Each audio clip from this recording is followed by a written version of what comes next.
అవే పొద్దున ఈశ్వర్ సాయి అంటే లైవ్ పెట్టేసి అదంతా మీరు చేసేదంతా ట్రోల్ చేస్తారు, అదంతా కరెక్ట్ కాదు, అక్కడ జరిగింది వేరు, మీరు అక్కడ చూపించింది వేరు.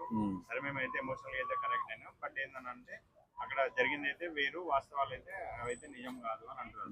ఓన్లీ వాష్రూమ్ కి వాడుకోవడానికి మాత్రమే నేను వచ్చా అని అంటున్నాడు. మరి ఆ మాట మీ భార్యకి ఎందుకు చెప్పలేదంట? వాళ్ళ ఆవిడకి చెప్పాలి కదా. అన్యాయంగా పాపం ఆడబిడ్డను కొట్టింది కదా, నిష్కారణంగా వీడియోలు తీసి సోషల్ మీడియాలో పెట్టి ఆమె బతుకుని బొగ్గుపాలు చేసింది కదా, బుద్ధి లేకుండా ప్రవర్తించింది కదా. ఆ ప్రవర్తన ఏమంటారు? మీ ఆవిడని చెప్పావా? మీ ఆవిడకి ఏమన్నా 4 దెబ్బలు కొట్టి బుద్ధి లేని గాడిద ఎలా ఎందుకు ప్రవర్తించావే, అమ్మాయి జీవితం నాశనం అయిపోతుందని చెప్పావా? ఏమి లేకుండా వాళ్ళు వచ్చి పత్తిలా మాట్లాడుతున్నాడు సన్నాసి. మాట్లాడాలి కదా వాళ్ళ ఆవిడ ముందు, అప్పుడే మాట్లాడాలి. ఏంటి పనికిమాల దానా ఇలా వచ్చి ఆ బిడ్డ జీవితాన్ని నాశనం చేస్తున్నావు, నేను బాత్రూమ్ వాడుకోవడానికి వచ్చాను, అంతే, మా ఇద్దరి మధ్యన ఎలాంటి సంబంధం లేదని చెప్పాలి కదా. మరి అమ్మాయి మౌనంగా ఉండడం, అమ్మాయి మీద వెళ్ళి మూర్ఖంగా అడవి గొడ్డెళ్ళంటే వెళ్ళి చెంపదెబ్బ కొట్టడం, అలా కాకుండా వీడియోలు తీయడం, నా భర్త చాలా మంచోడు ఆమె చెడ్డదని చెప్పి మరి సోషల్ మీడియాలో పెట్టడం, ఇది ఎంతవరకు కరెక్ట్? బుద్ధులేని వ్యాపారమే కదా. మరి ఇలాంటి వ్యవహారం చేసినటువంటి వాళ్ళ ఆవిడ్ని ఈశ్వర్ సాయి కనీసం మందలించాడా? ఇప్పుడు ఆ బుగ్గుపాలైపోయినట్టు ఆడదాని జీవితాన్ని ఏ రకంగా నువ్వు గాడిలో పెట్టగలుగుతావు?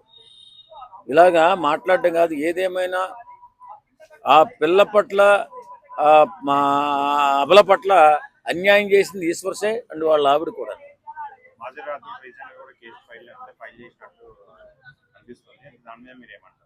ఫైల్ చేయాలా, కేసు కంపల్సరీ పెట్టాలా. మన పైరవసీని ఇప్పుడు ఒక ఇష్టమున్న ఆడ మగ కలిసి ఉండడానికి మన రాజ్యాంగమే కల్పించినటువంటి హక్కు. ఆ హక్కుని కాదనడానికి ఎవరికి లేదు. నీకు అభ్యంతరం అయితే నీ భర్తతో నువ్వు విడాకులు కోరు, అంతే తప్ప మ్యాన్ హ్యాండ్లింగ్ చేసే హక్కు లేదు నీకు. ఈ దేశంలో మన న్యాయ వ్యవస్థ మనకి ఇచ్చినటువంటి హక్కుని ఎవరు కాలు రాసే అవకాశమే లేదు.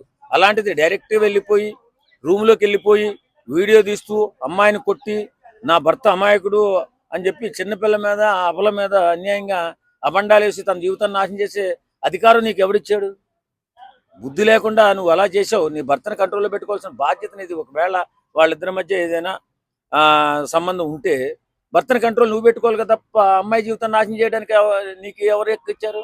కాబట్టి కేసు పెట్టడమే కాదు, ఖచ్చితంగా ఈశ్వర్ సాయిని వాళ్ళ మిస్సెస్ని కూడా ఇద్దరిని కూడా శిక్షించాలి, కఠినంగా శిక్షించాలి. అయితే మాదేం తప్పలేదు, ఓన్లీ ఆ వీడియో తీసిన పర్సన్దే మొత్తం ఇట్లా చాలా, అంటే ఆ మీద ఆమెకి ఏముందో తెలియదు కానీ మరి ఆమె అంతా సరిగా దాన్ని కూడా జైల్లో పెట్టాలి కదా. ఈ వీడియో ఎవరైతే చేసిందో దాన్ని కూడా జైల్లో పెట్టాలి కదా అని వేళొచ్చి మీడియా ముందుకు అమ్మాయి తప్పు లేదని చెప్పాలా. భార్యాభర్తలు ఇద్దరు వచ్చి ఆ అమ్మాయి తప్పు లేదు, తప్పు చేసింది మేమని మీరు చెప్పినప్పుడే ఆ అమ్మాయి జీవితం బాగుంటుంది, బాగుపడుతుంది. అంతే తప్ప ఇష్టానుసారంగా మీరు సోషల్ మీడియాలో పెట్టేసి నాశనం చేసిన తర్వాత ఏం లేదు, సంబంధం లేదంటే అందరూ వెకిలి నవ్వులు ఎరిచేష్టలు చేస్తారు. కాబట్టి క్షమాపణకి చెప్పండి, అమ్మాయికి సారీ చెప్పండి, ఇద్దరు కలిపి ప్రెస్ మీట్ పెట్టండి. ప్రెస్ మీట్ పెట్టి ఆ అమ్మాయి తప్పు లేదు, అమ్మాయి మంచిదే, మేమే కావాలని చెప్పి ఇలా అల్లరి చేసాం అమ్మాయి జీవితం అని చెప్తే సరిపోతుంది. నిజంగా న్యాయం జరిగి నేను చెప్పిందే, ప్రెస్ మీట్ పెట్టి అమ్మాయి తప్పు లేదు, మేమే తప్పు చేసాం, క్షమాపణ కోరాలి.